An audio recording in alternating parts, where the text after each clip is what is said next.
Good morning, good afternoon, everybody. It is Wednesday, April 15th, otherwise known as Tax Day, which it won't be this year. But anyway, today we're going to talk about the cardiovascular system. Just an update. So we got through the nervous system, and most of you guys did well on the test, which is great. Hopefully that will continue in the next topic. Hopefully you guys are started entrenching yourself in the nervous system lab, getting that taken care of. And the exam for that is on the 27th. So there will be kind of a practice exam coming up in the next week or so, something like that. So let's get started on the cardiovascular system. I'm going to break it up into three parts: the heart, the blood, and the blood vessels. And today we're going to start with the heart. We may get into the second part today. Whatever we don't finish today, we'll do next Monday. And then we'll also have an exam review. And for the next exam, can you believe it already, on April 22nd. So let me just write a couple things down.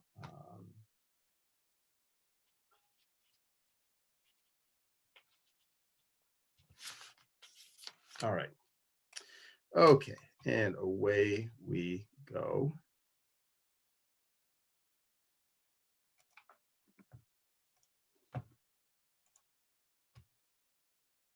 All right, like I mentioned, we're going to start off talking about the heart and the electrical activity of the heart, otherwise known as the conduction system.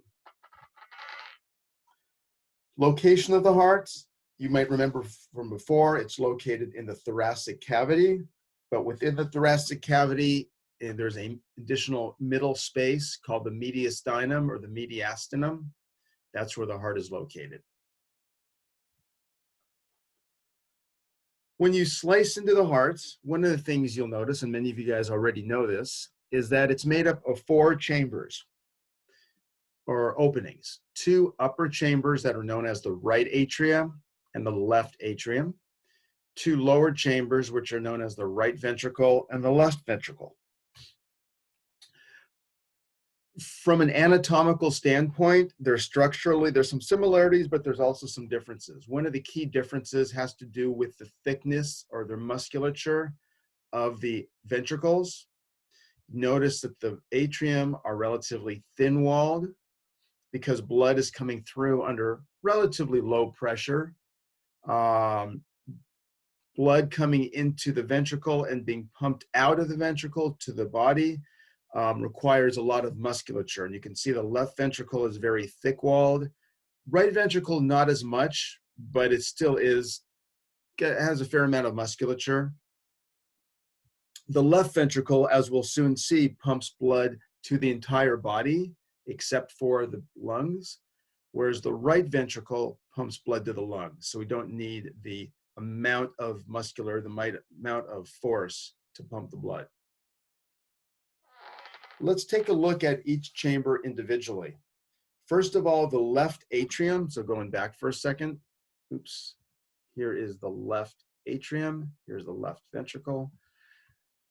The left atrium receives blood from the lungs.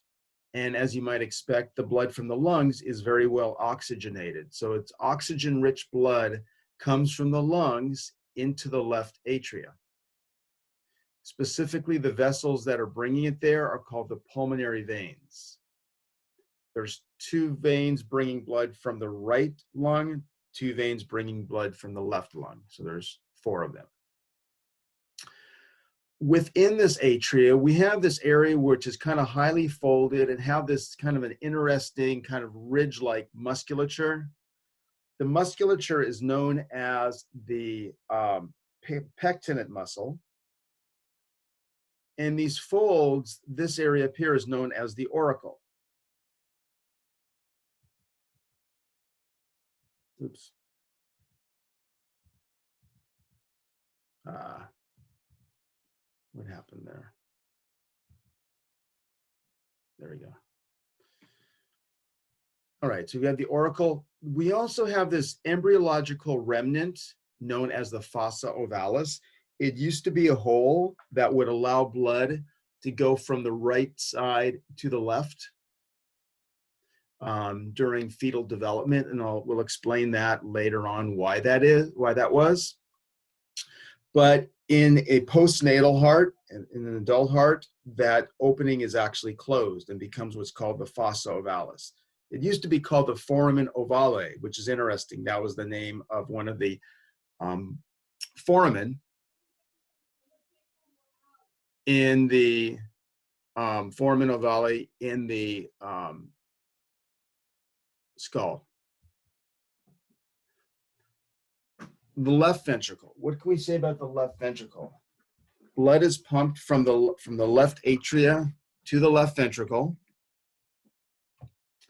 And here's the left ventricle. It's very muscular. It has this interesting web-like arrangement of muscle called the trabecula carne. You can see this kind of like a web-like arrangement. In addition, we have these two elongated bands of muscle called the papillary muscles. And what's significant about these papillary muscles is they connect to this right here, which is actually a valve. Specifically, this part is known as the chorda tendineae. So if we go back for a second, you can't really see it right here very well, but this is actually one of the heart valves called the bicuspid valve.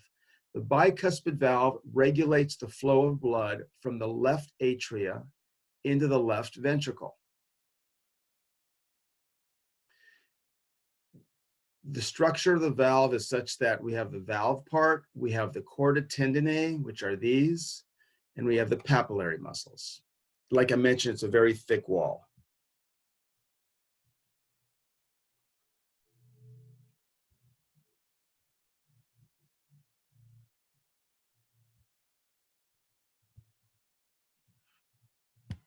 All right. What about the right atrium? So what do we know so far? That the left atrium receives blood from the lungs via the pulmonary veins. The blood then passes through the bicuspid valve. We'll take a look at this more later as well. Goes into the left ventricle via the bicuspid valve, which has all these muscles which regulate its opening and closing. What about the right atrium? The right atrium receives blood, poorly oxygenated venous blood, from three main sources. The best way to think about this is that the left atrium receives blood from the lungs, which is oxygen rich. The right atrium receives blood from the different parts of the body after the oxygen's been dumped off, so it's oxygen poor. And the vessels that bring the blood back to the right side of the heart are the superior vena cava, which brings blood from the head and neck area, the inferior vena cava, which brings blood from the lower part of the body, and the coronary sinus, which brings blood actually from the heart itself. The heart actually needs its own separate blood supply. So oxygen poor blood is delivered to the right side of the heart through into the right atria through these different vessels.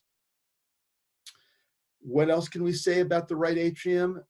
There's the superior vena cava, there's the inferior vena cava, there's the coronary sinus. All right. We also have pectinate muscle, much like we did in the right atria. We also have the fossa ovalis, which is that what's left. This was a hole that's continuous between the right and left atria. And of course, we have the actual auricle itself. So hopefully you guys are starting to see a pattern here. What about the right ventricle? The right ventricle, much like the left ventricle, has trabecula carne, which is this kind of web-like arrangement of muscle. It has a valve, and the valve is actually between the atria and the ventricle. This particular valve is called the tricuspid. And you can see there's actually three papillary muscles that are connected to that valve. As opposed to on the left side, there's two papillary muscles that are connected to the bicuspid valve. So think of bi, two, tri, three. We also have an interesting structure called the moderator band, which is also known as the septomarginal trabeculae. I don't normally use that term, but in some books it is, so I just added that. You could just call it the moderator band. This is actually a bit of muscle that basically connects from the, you can see right here, from the papillary muscles to the septum, the middle part of the heart. It's believed this may regulate how big the ventricle can get, but it's very clear. It's definitely a landmark for the heart. It's only, I should say, 99% of the cases found on the right side. Occasionally you'll find it on the left. All right, so let's kind of have a little review of the valves. We have the tricuspid valve, which regulates the flow of blood from the right atria to the right ventricle. We have the bicuspid, otherwise known as the mitral valve, because it resembles the mitre that a bishop wears, regulates the flow from the left atria to the left ventricle. But then we have a couple other sets of valves. Once the blood flows from the atria into the ventricle, and that's the direction it flows, then the blood needs to be pumped out to a vessel. On the right side, the blood is pumped from the right ventricle into the pulmonary artery or the pulmonary trunk by way of what's called the pulmonary valve. On the left side, blood from the left ventricle needs to pump blood into the aorta through what's called the aortic valve. So you can kind of see these different valves. Oops. Okay. All right. So we've talked about the chambers. We talked about the valves. We've talked about the vessels, right? The incoming are the pulmonary vein on the left side. The incoming on the right is the vena cava and the coronary sinus. The outgoing on the left side is the aorta, and the outgoing on the right side is the pulmonary artery or the pulmonary trunk. Same basic thing. All right. So the heart is a structure that, much like the lungs, is actually surrounded by membranes. Remember with the lungs, well, actually we haven't spoken about the lungs, but sorry about that. I'm thinking of another class. The heart is surrounded by what we call serous membranes, and you might remember that from the first week.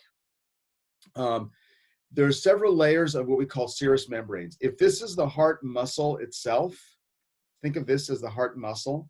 Surrounding it, we have what's known as the visceral layer of the pericardium. Outside of that, we have what's called the pericardial cavity, which is fluid-filled. Outside of that, we have the parietal layer of the serous pericardium. Outside of that, we have the fibrous pericardium. So the heart itself is enclosed in a sac, the fibrous pericardium. Underneath that, we have the parietal layer of the serous pericardium, fluid-filled pericardial cavity, underlying visceral layer of the serous pericardium. Then we've got the muscle. So all of these is kind of, these layers are protective, help to lubricate the heart because it's moving constantly. Underneath the muscle, we have what's known as the endocardium. And then we have the heart chamber, which would be either the ventricles or the atria. All right, so to kind of summarize the pericardium and the fibrous membrane, that can be kind of tricky to understand. Starting from the outside, we have the fibrous pericardium, which essentially attaches the heart to part of the diaphragm and the sternum. Then we've got the two layers of the serous pericardium. We've got the parietal layer, and we've got the visceral layer, which is sometimes known as the epicardium. Between those two, we have the pericardial cavity, which is fluid-filled. And there you have it. Then we've got the heart muscle. You can kind of see this right here pretty well. And if we were in lab and we were looking at a sheep heart, which we always do, you would actually see these layers. They served a role to protect and to lubricate. All right, so let's focus on really the main functional part here, and that's the muscle. So going back here for a second, now we're looking specifically at this layer, which is also known as the myocardium. You might remember when we were talking about histology, the different types of muscle. There's a certain characteristic of heart muscle in the sense that we have each cell of heart muscle cells, each cell contains one nucleus, as opposed to skeletal muscle, which is multinucleated. In between each cell, we have this structure, which is known as an intercalated disc, which contains, amongst other things, gap junctions, which allow electrical impulses to pass from one cell to the next, which allows the heart to beat as one syncytium. All the ventricle cells contract together, and then all the atrial cells contract in unison. And you can see it's also kind of highly branched. All right, so here's kind of another view of this branched type of cell, right? Here are these sarcomeres. Here's the intercalated disc. Here we have these little gap junctions, which are found in there. So there's one heart cell. The electrical impulse, which we'll talk about, passes from here to there. And again, allows the heart to beat as a functional syncytium, or as really one unit. All right. So the heart is myogenic, right? Meaning, as opposed to neurogenic, skeletal muscle, remember, is neurogenic, which means that it requires a functional somatic neuron. Remember that? That's going to release acetylcholine, that's going to stimulate it to contract. Heart doesn't need that. It's able to beat on its own with specialized, what we call pacemaker cells. But having said that, the heart can be influenced and is influenced by autonomic neurons, specifically the parasympathetic neurons, namely the vagus nerve. You remember that one, cranial nerve 10, and also sympathetic nerves. All right. So what is the effect of the autonomic neurons on the heart? Parasympathetic system, mainly the vagus nerve, functions to slow the heart rate. That's its entire role, slows the heart rate. Remember, we talked about fight or flight, rest and digest. Sympathetic, on the other hand, increases the heart rate and also increases the contractile force. If you think of a sponge, if you squeeze it kind of mildly or you squeeze it forcefully, sympathetic would be squeezing it forcefully. So we're able to eject more blood out. So increases the rate, how fast the heart beats and how strong it beats, whereas the parasympathetic just slows the rate, has really no effect on the force of the heart contraction. All right. Okay, so this will kind of summarize a bit of what we've already spoken about and maybe add a few key points. Here is the heart itself. Now note several different things. First of all, notice the arrows, the way the arrows are going, and notice that the color scheme, right? Red blood vessels indicate that they're carrying blood that's oxygen rich. Blue vessels are carrying blood that's oxygen poor. Okay. So let's take a look a little bit at the blood flow and see and kind of follow up what we spoke about before. Remember, I mentioned that the left side of the heart, namely the left atria, receives blood from the lungs by way of what's called the pulmonary veins. From the pulmonary veins, blood passes through this valve, remember the bicuspid valve or the mitral, into the left ventricle. The heart then squeezes, contracts, which forces blood through this valve, which is the aortic valve, into the aorta. This is the aorta. Now, the aorta branches, they're not really showing all the branches, but the aorta carries blood to basically all the organs of the body, the head, neck area, lower extremities, abdominal, all the branches of that, and effectively dump off oxygen, right? Because these cells are metabolizing, they need the oxygen as well as the nutrients to undergo typical metabolism to generate energy, CO2, and water. Once the oxygen is dumped off, vessels bring blood back to the right side of the heart. And you notice this blood now is blue, right? There's very little oxygen in it. It's what we call oxygen poor. Oxygen poor blood, remember we mentioned it would be the vena cava, as well as the coronary sinus, which isn't shown in this picture. So here we've got the vena cava, brings blood back to the right atria. From the right atria, blood is then pumped through the tricuspid valve into the right ventricle. Remember, notice this is thinner, this right ventricle, which then pumps blood through the pulmonary valves into the pulmonary artery, which is carrying this oxygen poor blood back to the lungs, where the carbon dioxide, which is built up, is going to be breathed out, and oxygen is going to be picked up as we breathe in, and the whole cycle starts all over again. We can take this entire circuit and divide it up into two parts, what's called the pulmonary circuit, which involves blood vessels carrying blood between the heart and the lungs, which would be the pulmonary arteries and the pulmonary veins. And the systemic circuit, which is carrying blood to and from the organs, between the heart and all the organs, except for the lungs. And this would be the aorta and the vena cava. All right. So I had mentioned that the heart itself has its own blood supply. And you might think, it's like, well, what about the blood that's flowing through those chambers? Well, that blood going through those chambers doesn't actually nourish the heart. That's being pumped elsewhere. So the heart needs to have its own separate blood vessels that actually nourish it, much like the aorta does for other parts of the body. And the names of these vessels that supply the heart, when I say supply, I mean bring it oxygen and nutrients, would be the coronary arteries. And these are branches, more branches off the aorta, and they're divided up into right and left.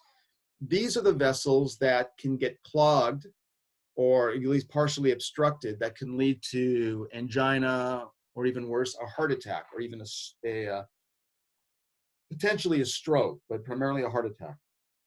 Stroke involves clogged blood vessels, clogged arteries that are up in the brain. We have arteries that are bringing blood to the heart muscle itself. We also have veins that are draining the heart into the coronary sinus. They're called the great, middle, and small cardiac veins, which drain into the coronary sinus. And remember, that goes into the right atria. Again, it's oxygen poor blood. All right, so let's take a look at these vessels. So I mentioned that the coronary arteries are divided up, remember, into right and left arteries, right? Well, those right and left also branch. First of all, let's take a look at the right coronary artery. First of all, here's the aorta. Notice the aorta right here? The aorta, there's a little branch that comes off the aorta right near the heart. This is the what's called the right marginal branch. Fortunately, I don't have an arrow, but this is the right marginal branch. If we were to, this is on the anterior side. On the posterior side, we also have what's known as the posterior interventricular branch. So we have the right marginal, posterior interventricular, and it's called interventricular because it kind of goes between the two ventricles on the outside. So those are the two vessels that supply, that are branches off the right coronary artery. You can see there's the right marginal. What about the left side? The left side contains also two branches. One is called the anterior interventricular branch, which is often known clinically as the left anterior descending artery. This actually comes down on the anterior side. Looking at the posterior side, we have what's known as the circumflex. You can see it right there.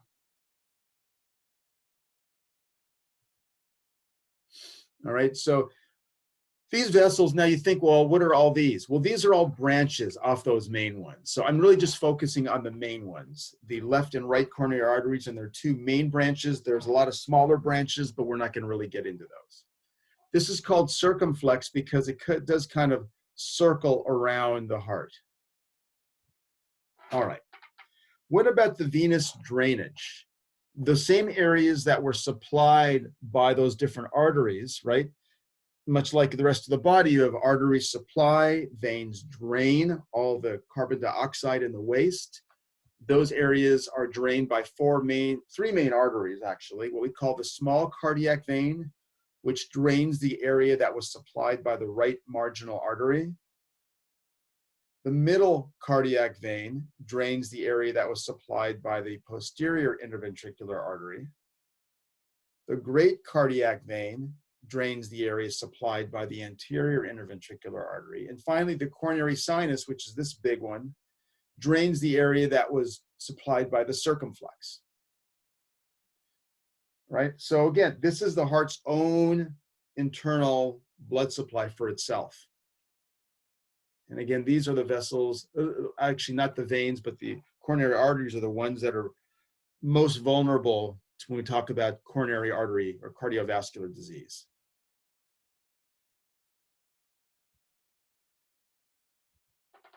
So there we have all the different vessels.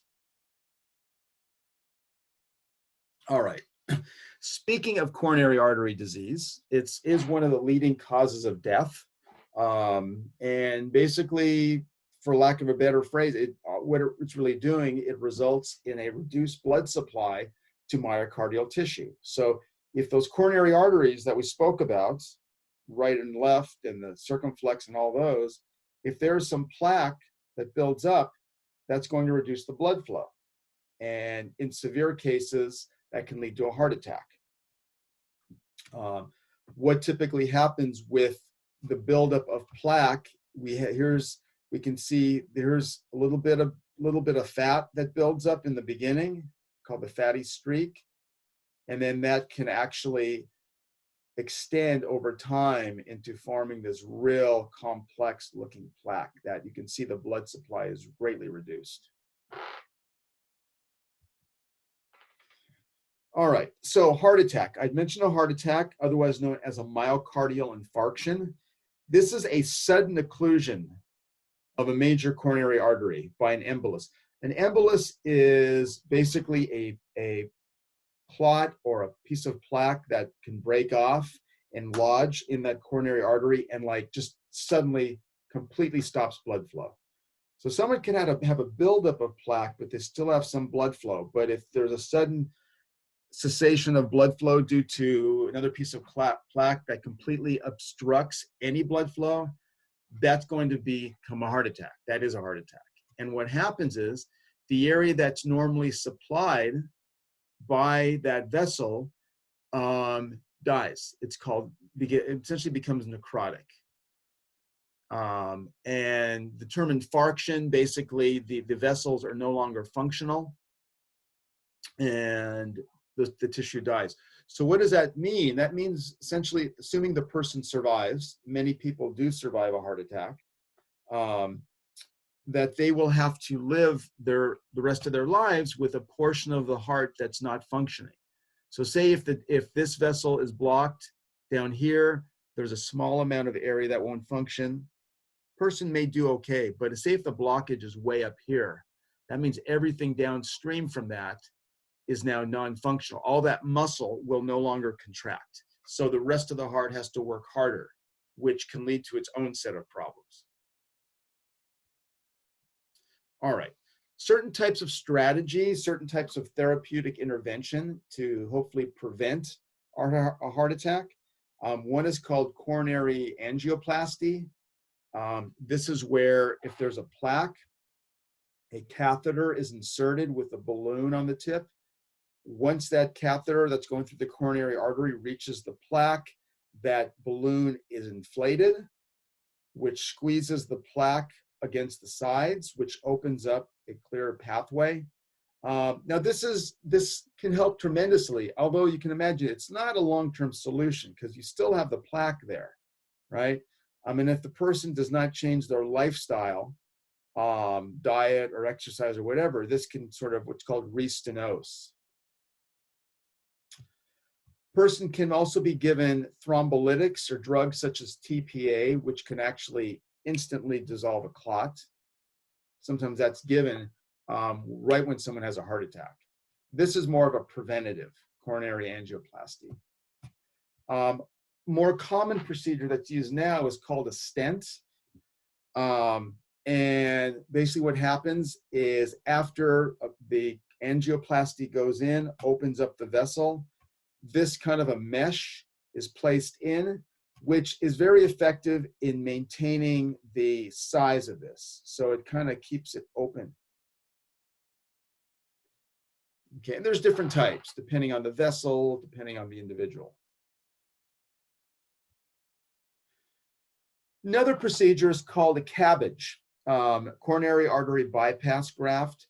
This is where a vessel, an artery or a vein, is removed from a different part of the body and essentially attached to the aorta to bypass damage. Okay, so what does that mean? So say, for example, here's an artery right here. Here's would be like the right coronary artery, right? Well, say, for example, this area is blocked. And we're kind of referring to it here. This area is blocked, which means that this area downstream is not getting any blood supply. So a vessel can be attached, placed, whether it's a mammary artery, which would be something like this, which is located actually as a branch near the aorta, or you can actually go down into the legs where they have like the saphenous veins. And you'll hear about saphenous or saphenous nerves. These are vessels, these veins are close to the surface, so they're easily obtainable. Part of them are removed. You're probably wondering what happens to the body when you remove those veins. Well, basically the body has an incredible way of sort of bypassing that and generating new branches of veins that will kind of take up the slack of that saphenous vein.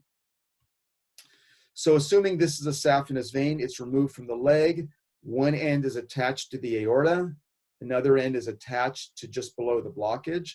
And so this area down here, which was not getting supplied, is now getting supplied. This area was already okay, right? Same thing is true here. Here we've got basically a blockage. Here we attach another artery. So just like it says, it's a bypass, it's a detour around the blockage. And these procedures can last for years. My father had a triple bypass procedure, and he's doing fine several years later. All right. Let's talk about the contraction of the heart. I had mentioned that the heart itself is not neurogenic, meaning that it doesn't require nerves, although the autonomic nervous system does influence it, but it doesn't start it. But the heart is instead known as what we call a myogenic organ, M-Y-O-G-E-N-I-C. And we have these specialized groups of cells that are in the heart called the conduction system. These are specialized cells. They're not muscle cells. They're not nerve cells. They're technically known as modified muscle cells in the sense that they don't contract, but they generate electrical impulses like nerves.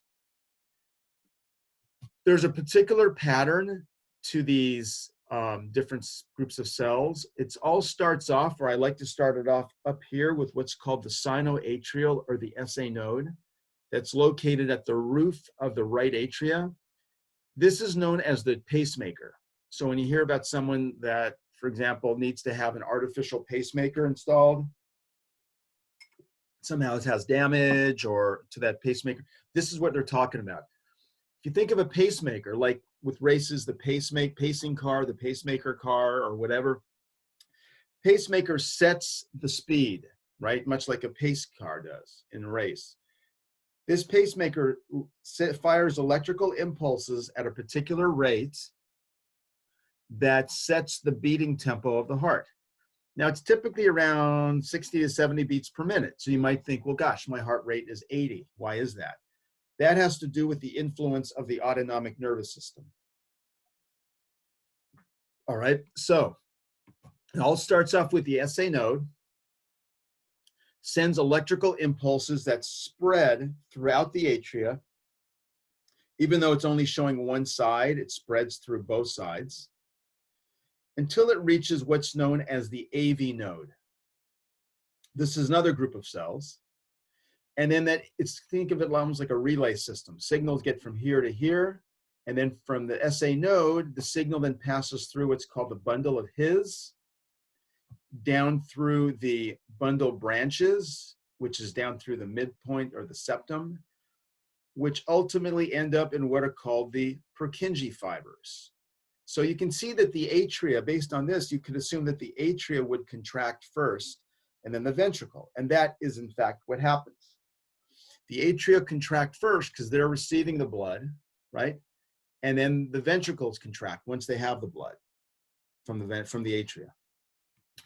I do need to mention there's a unique feature that's called the AV node delay. Once the signal, electrical signal, reaches, think of like an electrical impulse, reaches the AV node, there's a pause. If you think of electricity, that moves pretty fast, but it pauses here. The pause is to allow the ventricles to fill up with blood before the signal goes all the way through.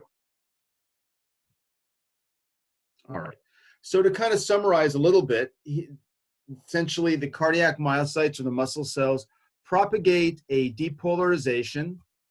Depolarization is another way of talking about the electrical impulse, like we're talking here. Like I mentioned, there are nerves that go to the heart, the autonomic nerves, but they don't start the heart. They can just make it faster or slower. Without any autonomic nervous system, if we were to completely remove the nerves that are going to the heart and even some hormones, the SA node, basically located, as I mentioned up here, naturally discharges an electrical impulse. It says from 60 to 100. Typically, it's about 60 to 70 beats per minute.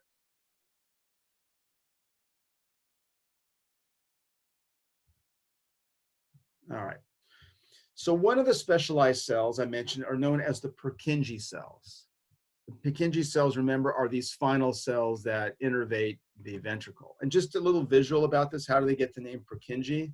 Like I mentioned, and this is true with all the pacemaker cells, they're not nerves, they're not true muscle because they don't contract, they're modified muscle.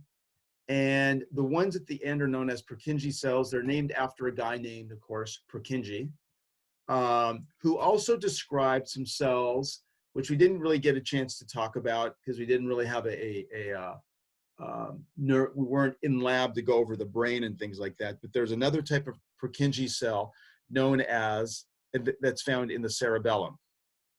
But those are actually neurons, whereas Purkinje cells here are modified muscle cells. Here's another view. These are the cardiac muscle cells, and these are the Purkinje cells. So these are really important. This is kind of the final frontier, right? Because the impulse comes here. And once the Purkinje cells fire, these ventricles will now contract. All right, so summary. SA node sends the signal to the AV node. There's a pause or delay. It passes down through the bundle of His, down through the bundle, which is this, down to the bundle branches, ultimately due to the Purkinje fibers. And this pathway, along with this delay, is important in time to allow effective filling of the ventricle. The ventricle fills with blood and then it's ejected. You don't want the ventricle to contract before it's filled.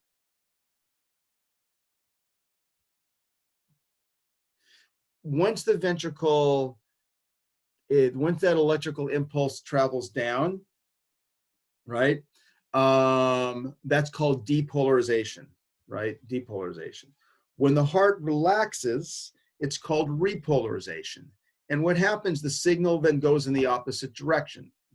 The Purkinje fibers repolarize first, then the branches, then the bundle of His. So it's interesting. So even though depolarization goes from top to bottom, you would think it would relax from top to bottom, but no, it relaxes from bottom to top, which allows the blood to be ejected out. Think of like a toothpaste tube, right? You don't want to squeeze the top to fill so that it all remains in the bottom, right? You want to squeeze from the bottom. All right, so that takes us to the end of the first cardiac lecture. I'm going to go ahead and stop this, pause for a bit, and then I'll, of course, save this and then send it to you. And then I will also record the next cardiac lecture for today. And then that will, you guys can look through that, and then that will save the next cardiac lecture, the third one, which will be on Monday. I am going to be having office hours today from 12 to 1 and from 3:30 to 4:30 if you have any questions. All right.